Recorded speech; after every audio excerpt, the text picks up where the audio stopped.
мо рӯзноманигореро даъват кардаем ки воқеан ҳам фикр мекунем дар радио зиндагиашонро оғоз карданд, бо радио зиндагӣ мекунанд ва бо радио нафас мекашанд. Бисёр сарфароз аз он ҳастем ки шуморо даъват кардем ва шумо пазирифтед ва омадед ба чаро не радио ишқи ман аст. ване ки роҳи шумо ба радио аз куҷо шурӯъ шуд? аз мутолиаи китоб, аз шунидани бевоситаи радио ва рағбати зиёд ба мусиқӣ, ба суруд, ба тарона, ҳамзамон як фазои хуби фарҳангӣ ҳанӯз аз даврони бачагӣ дар мактаби миёна ба ҳайси ровӣ дар ҳама чорабиниҳо иштирок мекардам. бисёр кӯшиш мекардам ки шеърҳои зиёд донам, аз адабиёти классики худам, аз адабиёти муосир бархурдор бошам. таваҷҷӯҳи зиёд ба забон, адабиёт, таърихи тоҷик доштам. аз ин лаҳза шурӯъ шуд ва ҳамин рағбат ба дилам шишт. вақте ки мо 16 сола будем истиқболияти давлатӣ, хуб ба мардуми тоҷикистон мушарраф кардид, ба давлати тоҷикистон.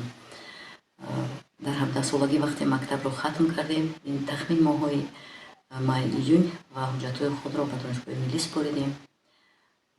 хуб сентябр албатта унвони донишҷӯрам соҳиб шудем. дигар қалбамон ҷӯш зад.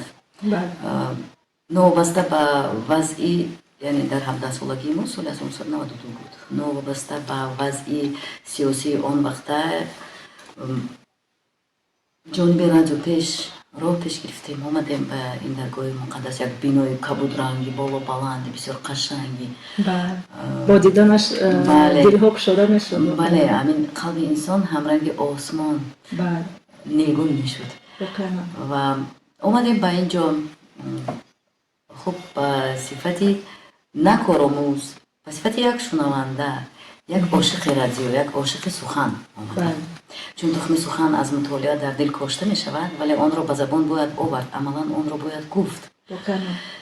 хуб ин ҷо омадем, бисёр хуб пазируфтанд. муҳит бисёр муҳити созгор барои эҷод, муҳити бисёр бо таваҷҷӯҳ ба насли нав, бо ниёз ба кормандон, яъне ба қувваи эҷодӣ, чунки вазъият маълум буд, на ҳама метавонистанд аз роҳҳои дур инҷо ҳарпагон биёянд. мо ки сокини шаҳрзодаи Душанбе будем ва донишҷӯ ва ҷавон дар сар ҳазор хаёлҳо. албатта барномаҳои ҷавонӣ ба ҷавонон бештар таваҷҷӯҳ мекард ки барномаҳои рангин таҳия шавад.